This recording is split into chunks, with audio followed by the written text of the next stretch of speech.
మనకి ఒక శబ్దం దృశ్యాన్ని డామినేట్ చేస్తుందని ఒక ఇది ఉంది మనకి ఎప్పుడు కూడా. సౌండ్ ఎప్పుడు విజువల్ కమ్మేస్తుంది అని చెప్పి ఒక ఇది ఉంది. అందుకే సౌండ్కి అనేది ఒక సృష్టిలో ఒక చాలా ఇంపార్టెన్స్ ఉంది. ఈరోజు ఒక 15 నిమిషాల పాటు ఇక్కడ శబ్దంతో పాటు దృశ్యం కూడా మన శ్రవణేంద్రియాల్ని 15 నిమిషాల పాటు స్తంభింపజేసాయంటే ఇందులో ఎలాంటి అతిశయోక్తి లేదు.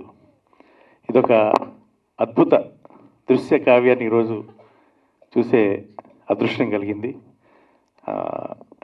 మిత్రులు ఆర్పి గారు ఏది చేసినా విభిన్నంగా చేయాలని ఎప్పుడు తను ఒక యుద్ధం చేస్తూ ఉంటాడు లైఫ్తో.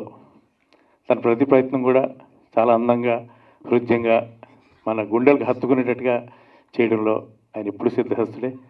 ఈ ప్రయోగం కూడా అద్భుతం అనే అన్నం, దీన్ని మహా అద్భుతం అని అంటాను. అంత గొప్పగా చేశారు ఈ దీన్ని. మనస్ఫూర్తిగా శ్రీకృష్ణుడి యొక్క ఆశీస్సులు మీకు ఉండాలని నేను భగవంతుడు కోరుకుంటున్నాను. చాలా అద్భుతంగా రాశారు సార్. అండ్ కృష్ణుడు చాలా అందగాడు, అంటే అందుకే అంత గొప్పగా మెయింటైన్ చేయగలిగాడు ఆయన. అన్ని లవ్ స్టోరీలు రన్ చేయగలిగాడు. అలాంటి కృష్ణుడికే తన రూపాన్ని చూసి అసూయ కలిగేలాగా ఈ కృష్ణుని రూపొందించాడు ఆయన, జానకిరామ్ గారు. ఇంత అందమైన కృష్ణుడు అయితే నేను ఎప్పుడు చూడలేదు, ఇంక చూడలేమో కూడా. అంత అద్భుతమైన కృష్ణుడు రూపొందించారు.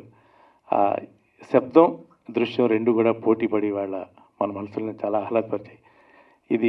ఈ ప్రయోగం ఆయన ఆర్పి గారు ఇలా మాకు పంపిస్తుంటారు లింక్ ఛానల్గా, తను చేయబోయేది ఎప్పుడైనా.